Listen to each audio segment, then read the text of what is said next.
I don't think we can talk about Guyana without talking about what happened with the first prime minister and the tensions between the two opposing parties. Yes, so initially, Forbes Burnham and Cheddi Jagan, they were in the same political party.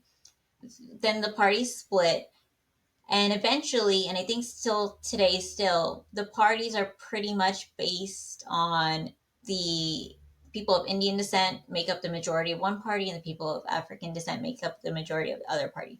But I think that stems from colonial times when the indentured servitude was still enforced, because I've read in a few places that the British wanted to make sure that the two groups did not kind of unite, so they kept the villages separate.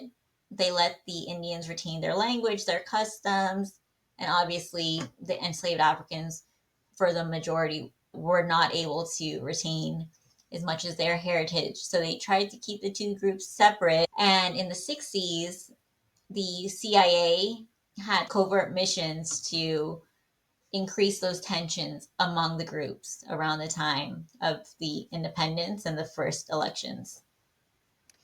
Why was the CIA involved? But they thought that Cheddi Jagan had communist beliefs and they didn't want communism so close to home. So they kind of worked to make sure that Forbes Burnham would win the election.